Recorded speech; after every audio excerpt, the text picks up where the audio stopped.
Hi, this is James from Tabletop Gaming Guild, and today we're going to take a special look at All Humans Are Dead. This game is designed by Victor Santoro and is published by Dr. Plutonium Games. This is a 1 to 5 player game, and it's a cooperative dungeon crawling game where you're going to be trying to defeat the evil Simon and save humanity's dead. You're going to be instead playing as Lifted. These are going to be sort of mutant animals that have been elevated to consciousness and are able to, or sentience, and are going to try to defeat Simon instead of them being annihilated. So let's go ahead down to the table here. I'm going to give you a general idea how to play the game. So it's going to be a how to play, but notice that this is a prototype. So keep in mind that not only the art and the components can be subject to change before the final copy, but some of the rules can too. So my hope in this, and showing you how to play for a prototype, is going to be that you get a general idea how the game plays and the feel. So we're going to do that, and then we're going to come back and I'm going to give you my final thoughts.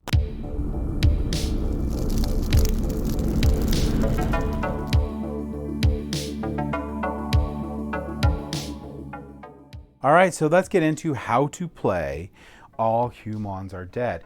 Now, there's going to be 3 parts to a turn sequence when you hit your turn. Here, there's going to be the tick-tock phase, and there's going to be a get ready phase, and there's going to be a do something phase. In the tick-tock phase, if a bomb has at least 2 cubes on it, remove a cube. If the bomb gets down to 1 cube on it, these are going to be the bombs that you're going to place in the different fusion core rooms to try to explode them, then it explodes. Now, some of the rooms adjacent to the fusion core room that has this might have this little symbol here on the tile itself, and if they do, those will also explode, and they'll go into a chain reaction until you flip over every tile that has that icon on it that's adjacent. Now, when that's done, any drones or players that are on are killed if the room explodes. So keep that in mind, it can be very dangerous. In addition, those flipped rooms that you have, once those rooms are flipped, you can place new rooms over top of it. Think of it like you're going to a second level. Then you have the get ready portion of your turn. In the get ready portion of your turn, you can pick one of 2 things. You can either attack or prepare defense. Now, other things you can do right before that is you can equip and unequip. You can equip any of the cards from your hand and swap them with cards on your player board. They just have to match the symbol. So if I'm going to be placing a long range one here, I need to put the long range one there. If I'm going to do a bladed weapon, I need to replace it with a bladed weapon and such. You cannot do implants. Implants you can only do if you're in the lab. So don't forget that part. You can also freely trade with any other player that's in the room. Then you're going to choose one. You're going to prepare, or you're going prepare to attack or prepare to defend. Now, if you prepare to attack, you're going to take a look at what type of attack you want to do. So this is my base attack of 4 here.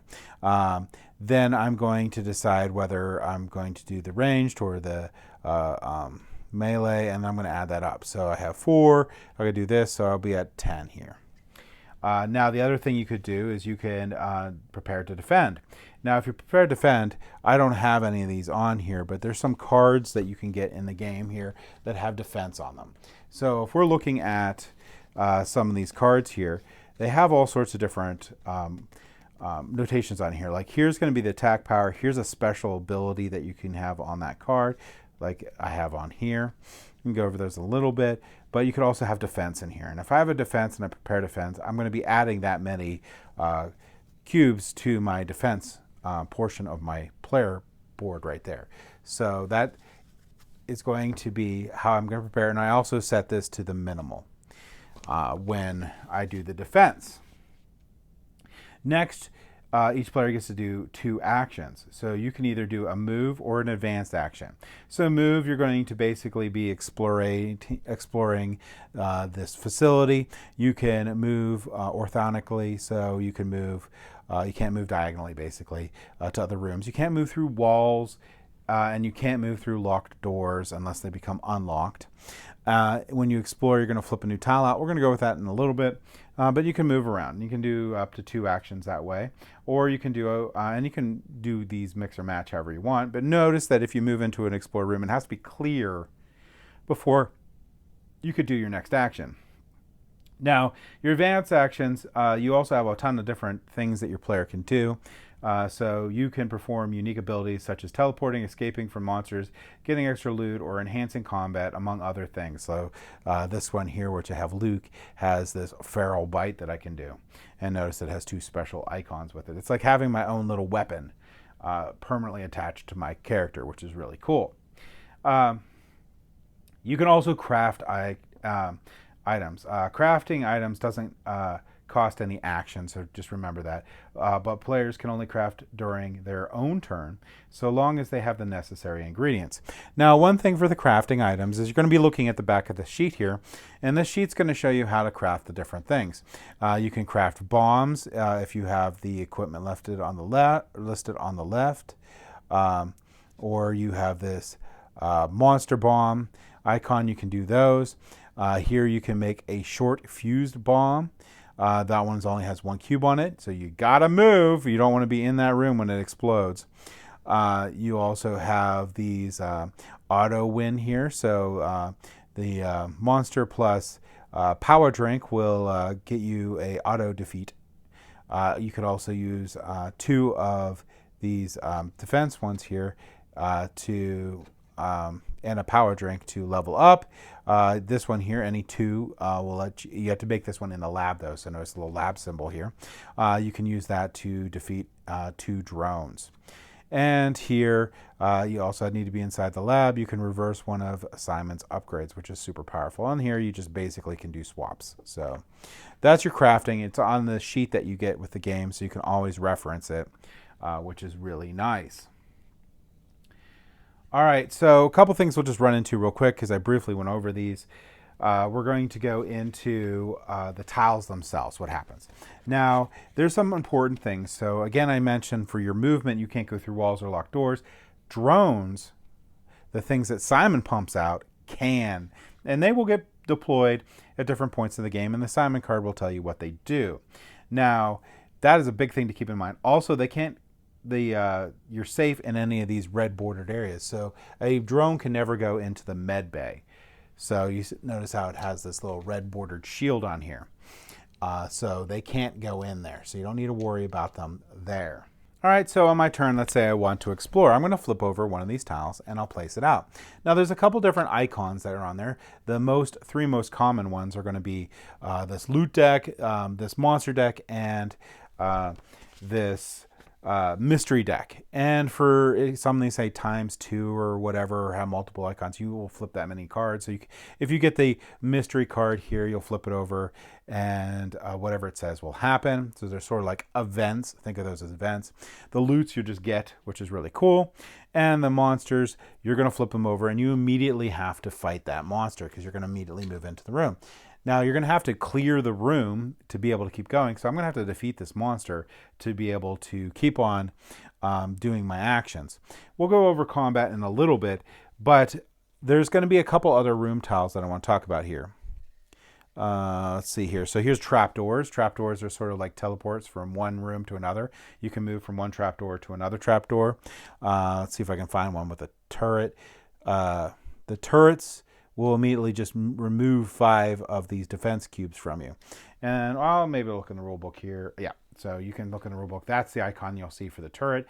Yeah, it'll immediately cause you to lose 5 on there. All right, so that's really your movement and exploration. But what happens when special tiles get flipped? So if the Simon tile gets flipped, so if this Simon tile here gets flipped, bad news bears. There are 4 rooms, 4 Simon tile rooms throughout the maze that can happen. Remember, from setup, we're going to set up 4 Simon tiles and 4 of the fusion rooms. So you're going to need to go through this tile deck to be able to get to them. So these 4 rooms that can come up, they can't be bombed, so they can't be blown up, and they can't be cleared. When a Simon room flips, several different things happen. So you're going to advance on the Simon track. So I'm going to set these things down here beside here so I can show you. Now, what's going to happen here is, so I'm down here on assemble. This is going to help me add more of the drones on there, but now I'm going to move it up. And here, you can move up to 3 to the nearest edge. So these, when Simon these little drones go off the edge of the board here, they're also going to do an exploration. Now, when they explore and they flip over a new tile, nothing really matters unless another Simon tile gets flipped. So none of the icons really trigger for them because they're not going to fight monsters. They're drones. So this is going to go up the track here. So that's one thing that happens. Other things that happen with that is you're going to remove all clear tokens from the board. So when you clear a room, you're going to place one of these clear tokens out. These will all get removed when the Simon brain comes out. You're going to deploy all of the drones that are here into the Simon room there. If you are going to be playing a 3 to 5 player game, you devolve. Uplifted revealing this room flips the latest level up, dark side up permanently. If no eligible level ups to flip, randomly pick one and place it dark side up over the next empty slot. So if you have these ones here, you're going to be able to get these levels here.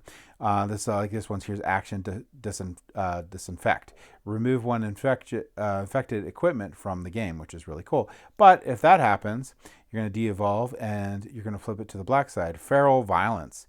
Other players lose 3 of their shield cubes if they enter your room. So you're just crazy. So that's what's going to happen with the Simon token flips. And also the uplifted who just entered, who just revealed the brain, loses their turn. Sorry, not entered, just reveals it. So that's all sorts of bad things that happen when that gets flipped. Now, the other rooms that you're going to be looking for to flip out here are going to be these fusion core rooms here. You have to blow up 3 of the 4 here to win the game. Now, these rooms here, the drones can't go into, so you don't have to worry about the drones going into. And you're going to want to be able to craft and place a bomb in here. Now, once these explode, they're going to flip over. And like I said, you could have a chain reaction. The other thing that you're looking for in this game is going to be these helipads. So I'll show you a helipad here.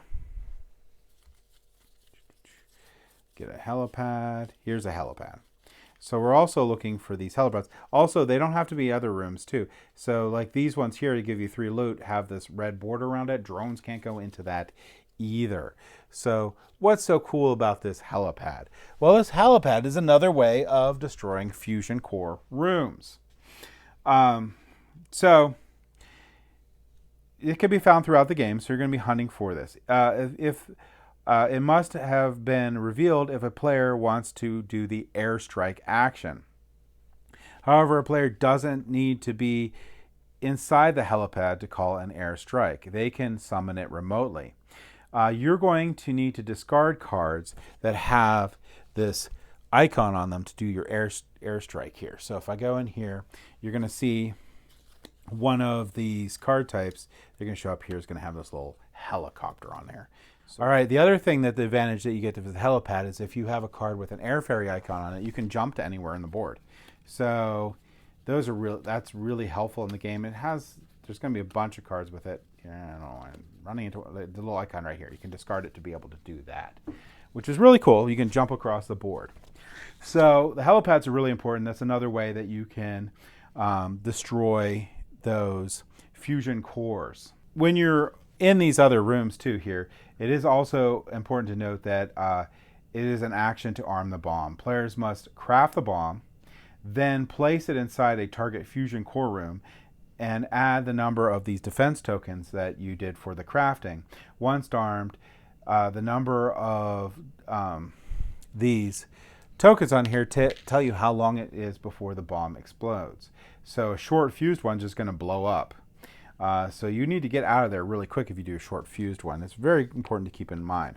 Another special location here is one of the ones you start with, which is up here, which is the med bay. Again, drones can't go into that, but the med bay is where players start the game and where all dead uplifted go if they die. So if you die, you're going to basically show up in the med bay there. Med bay cannot be bombed or cleared. Also, dead uplifted in this room can respawn and continue the game by spending an action during their turn, which means which is also an advanced action. So you have an action called revive. So you can Basically, if you die, you go back, you spend you lose a turn, basically. Or lose an action. So you spend the action. Dead uplifted inside may respond with 3 of these defense cubes inside there. And if these are this actually brings up a really important point. These defense cubes are a limited quantity. So if there's all being used, other players can donate them to the person that has just respawned. All right, so this is going to be combat. When we get into combat, we're going to be fighting this monster here, and hopefully I prepared a little bit. I would have wanted to be a little bit more defense or whatever, or faster.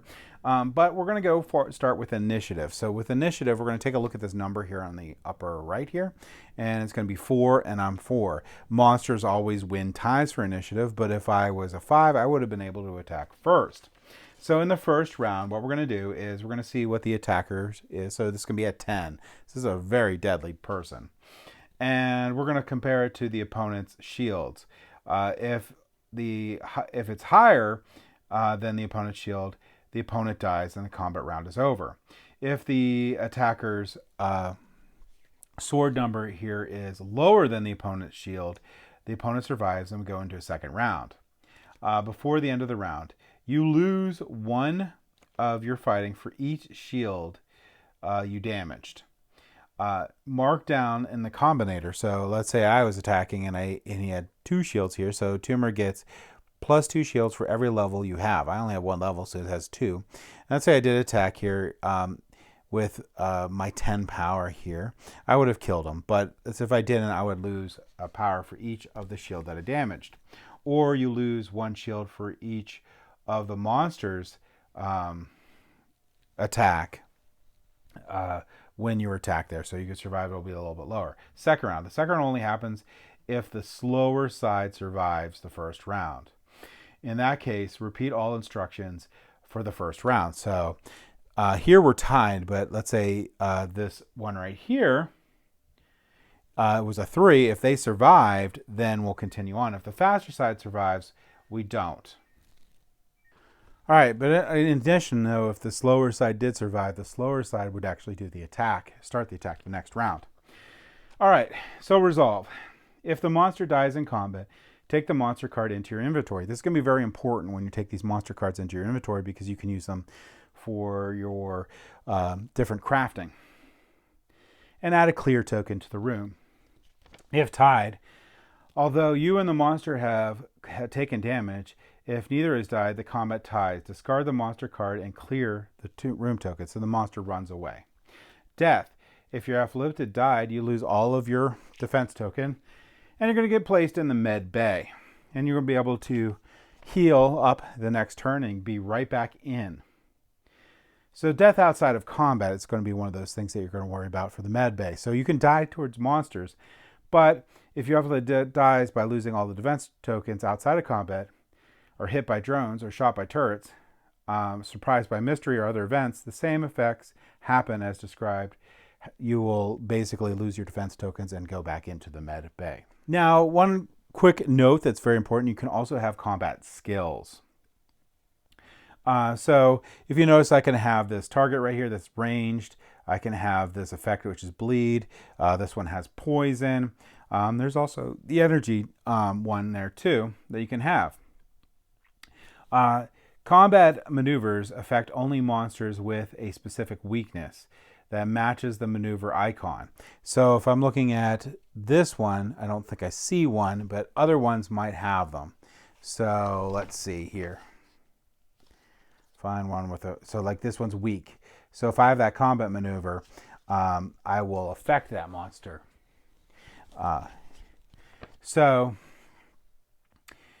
If that's the case, choose one of the monster attributes to become 1 for the combat. So you're going to reduce something down to 1. You can choose their attack, their defense. You can choose their initiative, whatever you want. So you basically get a huge advantage over them that way. You can also have combat skills. So this one has combat skills here. You can have combat skills for your characters there too. And notice like this one has range and it'll have the bleed on it too. So if I have a monster show up with that, I can get a great advantage. Most of the time, I'm going to probably say that you're going to want to reduce the attack down for most of the cards, but that's not always the case. You can also have combat support, which is very important in the game. Nearby players may volunteer to help another player during combat.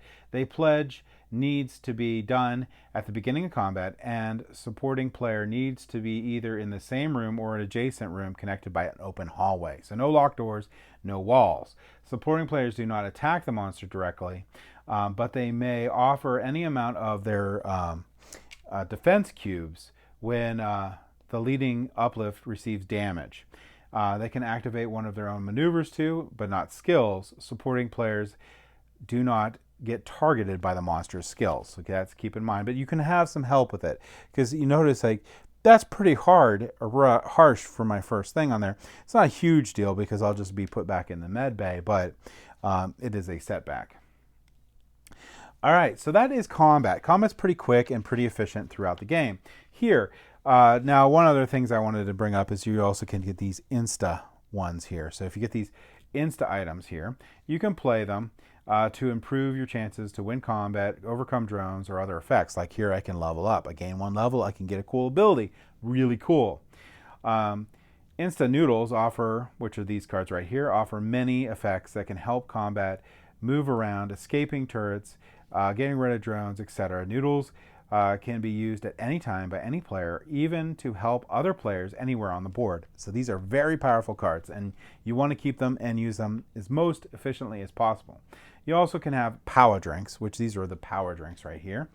They can be used for crafting some recipes, but they also can be used to improve combat prowess. You can discard a power drink at any time to add +3 to your attack or defense or your initiative. So I could have discarded a power drink to be the first one to attack that monster, and I would have won. I will say these power drinks are a very important resource, and they are you should use them wisely because they don't all come by that easily. So let's go over Simon to finish this all up. All right, so we're going to go over this Simon board here. As the game goes by, your little Simon marker is going to make it up this track here, and Simon's going to become more and more powerful. Now, Simon will trigger once all the other players have taken their turn. Simon triggers. Now, when Simon triggers, you're going to go from the bottom up. Now, from the bottom here, you're going to deploy a droid. You're going to put a droid from the droid yard, which is over here, onto the assembly line from the right to the left. Now you'll deploy 1 from this, unless you're playing a 5-player game, then you're going to deploy 2. And you can't deploy 1 to this one until one of the yellow shielded rooms is put out on the board. Also, when this fills here, you're going to deploy all of these droids to the yellow shielded room. And each time this happens, you're going to add 1 to Simon's upgrades. You're going to go up 1. So you can lose the game pretty quickly if you're not careful with this. In addition to this, so you're going to need to keep these under control. You need to also remember, too, that you can drop the reverse 1 Simon upgrade through the game there, too. So you're going to want to keep that in mind. You're going to probably be doing that fairly frequently in the game. To keep from being murdered to death. And you will complete that, then you'll complete this next sequence here, then this next one. So you'll explore, disarm, replicate, hack and slash based on the level that Simon has made it to, starting from the bottom to the top. The book will show you basically what all these can do, but explore is pretty straightforward. 1 droid anywhere moves up to 3 towards the edge. When it reveals a new room, repeat this command with a different droid, if any. If the revealed red shielded room, then the droid won't enter, but the room stays open. If a Simon Brain enemy advance, see go over the Simon Brain when I explained that tile thing. All that stuff will occur in the sequential order. But that's the Explorer. So they will go out through the board, and they will actually be burning through this tile deck faster for you. Next, you're going to go into Disarm. The nearest droid in range moves up to 3 rooms towards an armed bomb. then removes it if it has 2+ defense cubes on top of it. If the bomb is in range, has only 1, the droid will still move in, but fails to disarm it. So it will blow up with the bomb there. Replicate. The nearest drone in the room moves up to 3 spaces towards a Simon brain. Then another drone gets added to the room from the drone yard. Add 2 drones if you're in a 4 to 5 player. If no Simon brain is in range, then execute the command assemble or skip this command playing solo. Finally, you have hack and slash, which is this top one up here. And that top one up here, the nearest drone in the range of 3 rooms towards the nearest player, who then loses 5 defense tokens right here upon the encounter. If no player is in range, then the execute command 3 replicate. So you see how this gets worse and worse as time goes by, and if it gets all the way to top, you lose the game. So it's something you have to keep in mind. Also, if all those drones go out, you lose the game. So we went over crafting, and we went over, we're going to go over real briefly here, leveling up your character here. Now you're going to have a level 1 ability on here too, and that's going to be a feral ability that every uplifted starts with. These abilities are unique to each uplifted and can't be lost or turned off. Level 2 through 4 can be acquired through game by spending enough of the monster cards you own or through a few special event cards. You can also level up anytime except during combat. When you do, choose one of the 4 level up tokens and place it face up on here. So you can go through here and pick which one I think is the best and place it on that level. You have feral sides of this, and that can happen from running into the Simon Brain rooms and among other things, and these feral tokens can be really bad. And that in a nutshell is basically going to be how you're going to be playing All Hoomanz Are Dead. You're going to be going throughout this, you're going to be trying to manage your defense tokens, staying alive. You're going to be trying to get as many of these room tokens flipped over. Having these drones out does help get those room tokens out. But you have to have a very good balance between how many drones you allow out, what level you allow Simon, so it doesn't get out of control and you lose the game. So let's go ahead back up to the table here, and I'll give you my final thoughts on All Hoomanz Are Dead.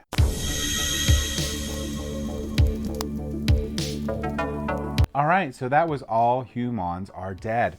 Now you can tell that this has some really amazing art that sort of reminds me of when I was a kid and seeing some of those old cartoons or comics and stuff. So I really appreciate that from the 90s and such. So I really like that. I played a game called Commander Keen where you would run and try to get soda and stuff. So I really like the idea of having energy drinks in here, that you're trying to get the energy drinks to power you up. This really has a really cool feel to it. And I can't speak much on the component quality, but the prototype component quality is very good because this isn't a final copy.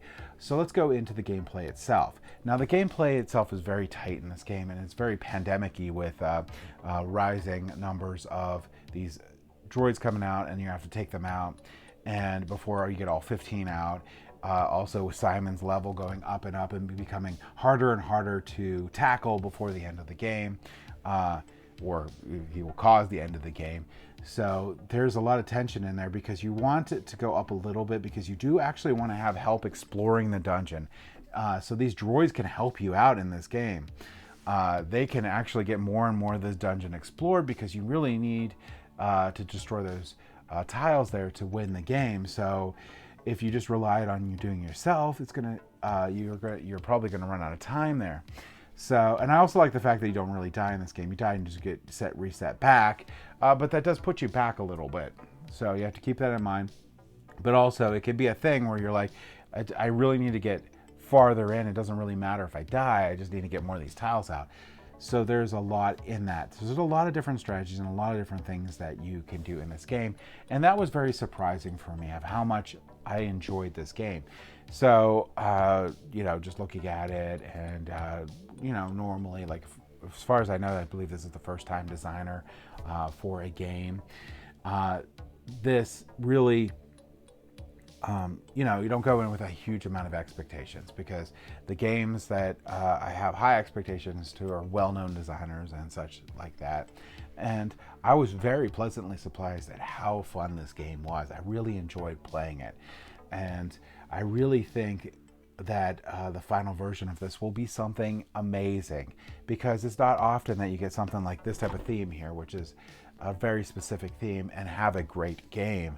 And I think this has the ability to be that. It's a good game now, but I can't say like what the changes will be for when it's finally done. But I think that I would really, really like it, and I'm really looking forward to see the final version of this. If this was just it, I'd be super happy with this. The only complaint that I have in this game here is the rule book needs a lot of work.